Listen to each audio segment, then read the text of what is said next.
ಸಿದ್ಧಾರೂಢ ಮಠದ ಧರ್ಮದರ್ಶಿ ಸ್ಥಾನದಿಂದ ಸಿದ್ದನಗೌಡ ಪಾಟೀಲ್ ಅಮಾನತು. ಮೋಸ ವಂಚನೆ ಆರೋಪಕ್ಕೆ ನ್ಯಾಯಾಧೀಶರ ಆದೇಶ. ಶ್ರೀ ಸಿದ್ಧಾರೂಢ ಸ್ವಾಮಿ ಮಠದ ಧರ್ಮದರ್ಶಿ ಸ್ಥಾನದಲ್ಲಿದ್ದ ಸಿದ್ದನಗೌಡ ತಂದೆ ಪ್ರಭುಗೌಡ ಪಾಟೀಲ್ ಅವರನ್ನು ಧರ್ಮದರ್ಶಿ ಸ್ಥಾನದಿಂದ ಈಗ ಅಮಾನತುಗೊಳಿಸಿ ವಿಚಾರಣೆ ನಡೆಸುವಂತೆ ಮಾನ್ಯ ಪ್ರಧಾನ ಸತ್ರ ಜಿಲ್ಲಾ ನ್ಯಾಯಾಧೀಶರು ಆದೇಶವೊಂದನ್ನು ಹೊರಡಿಸಿದ್ದಾರೆ. ಭಕ್ತರಿಂದ ದೇಣಿಗೆ ಹೆಸರಿನಲ್ಲಿ ಹಣ ಸಂಗ್ರಹಿಸಿ ಮಠದ ಖಾತೆಗೆ ಜಮಾ ಮಾಡದೆ ವೈಯಕ್ತಿಕ ಬಳಕೆಗೆ ಬಳಸಿಕೊಂಡಿದ್ದಾರೆ ಎಂಬ ಗಂಭೀರ ಆರೋಪಗಳು ಸಿದ್ದನಗೌಡ ಪಾಟೀಲ್ ಅವರ ವಿರುದ್ಧ ಕೇಳಿಬಂದ ಹಿನ್ನೆಲೆಯಲ್ಲಿ ಈ ಕ್ರಮ ಕೈಗೊಳ್ಳಲಾಗಿದೆ.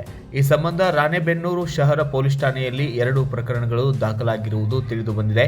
ಭಕ್ತರಿಂದ ಫೋನ್ಪೇ ಮೂಲಕ ಸಂಗ್ರಹಿಸಿದ ಹಣವನ್ನು ವೈಯಕ್ತಿಕ ವಿಚಾರಕ್ಕೆ ಬಳಸಿದ್ದೇನೆ ಎಂದು ಸಿದ್ದನಗೌಡ ಪಾಟೀಲ್ ಹೇಳಿಕೆ ನೀಡಿರುವುದನ್ನು ಭಕ್ತರು ತಿರಸ್ಕರಿಸಿದ್ದು, ಹಣವನ್ನು ಶ್ರೀ ಸಿದ್ಧಾರೂಢ ಸ್ವಾಮಿ ಮಠಕ್ಕೆ ದೇಣಿಗೆಯಾಗಿ ನೀಡಿರುವುದಾಗಿ ಆಡಿಯೋ ಹಾಗೂ ವಿಡಿಯೋ ಸಾಕ್ಷ್ಯಗಳು ಲಭ್ಯವಾಗಿರುವುದಾಗಿ ತಿಳಿಸಿದ್ದಾರೆ.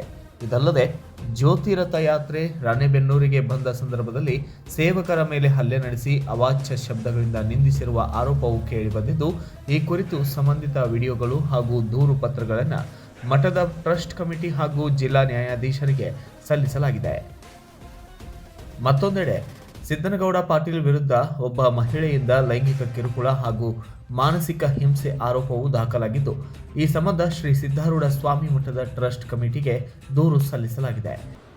ರಾಣೆಬೆನ್ನೂರು ತಾಲೂಕಿನ ಸದ್ಭಕ್ತ ಮಂಡಳಿ ವತಿಯಿಂದ ಇಲ್ಲಿವರೆಗೂ ಕೊಟ್ಟಂಥ ದಾಖಲಾತಿಗಳನ್ನು ಪರಿಶೀಲನೆ ಮಾಡಿ ಧಾರವಾಡ ಜಿಲ್ಲಾ ಸತ್ರ ನ್ಯಾಯಾಧೀಶರಿಗೆ ತುಂಬ ಹೃದಯ ಧನ್ಯವಾದಗಳನ್ನು ಹೇಳುತ್ತೇನೆ.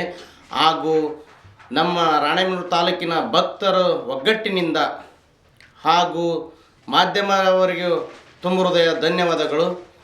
ನಾವು ಇಲ್ಲಿವರೆಗೂ ಕೊಟ್ಟಂಥ ದಾಖಲಾತಿಗಳನ್ನು ಪರಿಶೀಲನೆ ಮಾಡಿ ಅವನನ್ನು ಸಿದ್ದನಗೌಡ ಪ್ರಭುಗೌಡ ಪಾಟೀಲ್ರವರನ್ನು ಮಠದಿಂದ ಪೂರ್ಣ ವಜಾಗೊಳಿಸಬೇಕೆಂದು ತಮ್ಮಲ್ಲಿ ವಿನಂತಿ ಮಾಡಿಕೊಳ್ಳುತ್ತಿದ್ದೇನೆ. ಮತ್ತು ಅವನಿಗೆ ಶಿಕ್ಷೆ ಕೂಡ ಆಗಬೇಕು. ಅವನನ್ನು ನೀವು ಅಪಿಡೇಟ್ ಕೇಳಿರಿ, ಆ ಅಪಿಡೇಟನ್ನು ನೀವು ನೀಟಾಗಿ ಪರಿಶೀಲನೆ ಮಾಡಿ, ನಾವು ಕೊಟ್ಟಿರ್ತಕ್ಕಂಥ ದಾಖಲಾತಿಗಳನ್ನು ಪರಿಶೀಲನೆ ಮಾಡಿ ಅವನನ್ನು ಸಿದ್ಧಾರೂಢ ಮಠದಿಂದ ಪೂರ್ಣ ವಜಾಗೊಳಿಸಿ ಶಿಕ್ಷೆ ಆಗಬೇಕೆಂದು ತಮ್ಮಲ್ಲಿ ವಿನಂತಿ ಮಾಡಿಕೊಳ್ಳುತ್ತಿದ್ದೇನೆ. ರಾಣೆಬೆನ್ನೂರು ತಾಲೂಕು ವತಿಯಿಂದ ಶ್ರೀ ಸಿದ್ದನಗೌಡ ಪಾಟೀಲ್ ಇವರು ನಮ್ಮ ತಾಲೂಕಿನ ವತಿಯಿಂದ ಮೆಂಬರ್ ಆಗಿದ್ದರು, ಮಠಕ್ಕೆ ಮೆಂಬರ್ ಆಗಿದ್ದರು. ಇವರು ಮಾಡಿರುವಂಥ ವ್ಯವಹಾರಗಳನ್ನು ನಾವು ಪರಿಶೀಲಿಸಿ, ಇವರು ಭಾಳ ಅವ್ಯವಹಾರ ಮಾಡ್ತಿದ್ದರು. ಇವರು ಮಾಡಿದ ಅವ್ಯವಹಾರಗಳನ್ನು ಎಲ್ಲ ದೃಢೀಕರಿಸಿ ಜಿಲ್ಲಾ ನ್ಯಾಯಾಲಯಕ್ಕೆ ನಾವು ಮನವಿಯನ್ನು ಸಲ್ಲಿಸಿದ್ದೀವಿ. ಮನವಿ ಸಲ್ಲಿಸಿದ್ದಕ್ಕೆ ನಮ್ಮ ಮನವಿಗೆ ಹೋಗೊಟ್ಟು ಅವರು ಈಗ ಶಿಸ್ತಿನ ಕ್ರಮವನ್ನು ಅವನ ಮೇಲೆ ಜರುಗಿಸಿದ್ದಾರೆ. ಆದಷ್ಟು ಬೇಗನೆ ನಾವು ಕೊಟ್ಟಂಥ ಮನವಿಯನ್ನು ವಿಚಾರಣೆಗೊಳಿಸಿ ಸಾಧ್ಯ ಆದಷ್ಟು ಬೇಗನೆ ಅವನನ್ನು ಈಗ ಸಂಪೂರ್ಣ ಮಠದಿಂದ ವಜಾಗೊಳಿಸಬೇಕು. ಇಲ್ಲ ನಮ್ಮ ರಾಣೆಬೆನ್ನೂರು ತಾಲೂಕಿನ ಭಕ್ತಾದಿಗಳಲ್ಲಿ ಮನಸ್ಸುಗಳನ್ನು ಒಡೆದು ಆಳುತ್ತಿದ್ದಾನೆ, ಅದನ್ನು ಇಲ್ಲ ಭಕ್ತರ ಮನಸ್ಸು ಒಡೆದಿದೆ. ಇದಕ್ಕೆ ನಮಗೆ ಒಂದು ಪರ್ಯಾಯವಾಗಿ ಸತತ ಶಾಶ್ವತವಾಗಿ ಅವನನ್ನು ಮಠದಿಂದ ಕಿತ್ತು ಒಗೆಯಬೇಕು. ಸಿದ್ದನಗೌಡ ಪ್ರಭುಗೌಡ ಪಾಟೀಲ್ ಇವರು ಸ್ವತಃ ಹಿರೇಬಿದರಿಯವರಾಗಿದ್ದು ರಾಣೆಬೆನ್ನೂರು ತಾಲೂಕು ಹಾವೇರಿ ಜಿಲ್ಲಾ.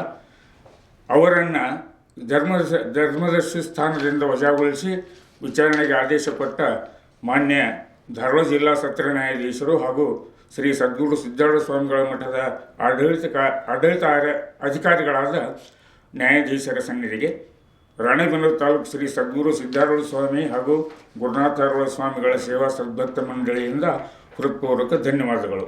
ಮಹಿಳೆ ನೀಡಿರುವ ಪತ್ರ ಹಾಗೂ ಆಡಿಯೋ ದಾಖಲೆಗಳು ಇರುವುದಾಗಿ ತಿಳಿದು ಬಂದಿದ್ದು, ಈ ಎಲ್ಲ ಆರೋಪಗಳ ಹಿನ್ನೆಲೆಯಲ್ಲಿ ಜಿಲ್ಲಾ ನ್ಯಾಯಾಧೀಶರು ದಿನಾಂಕ 23/12/2025 ಸಿದ್ದನಗೌಡ ಪಾಟೀಲ್ ಅವರನ್ನು ಧರ್ಮದರ್ಶಿ ಸ್ಥಾನದಿಂದ ಅಮಾನತುಗೊಳಿಸಿ ವಿಚಾರಣೆ ಮುಗಿಯುವವರೆಗೂ ಧರ್ಮದರ್ಶಿತ್ವದ ಯಾವುದೇ ಕಾರ್ಯಗಳಲ್ಲಿ ಪಾಲ್ಗೊಳ್ಳದಂತೆ ಆದೇಶಿಸಿದ್ದಾರೆ.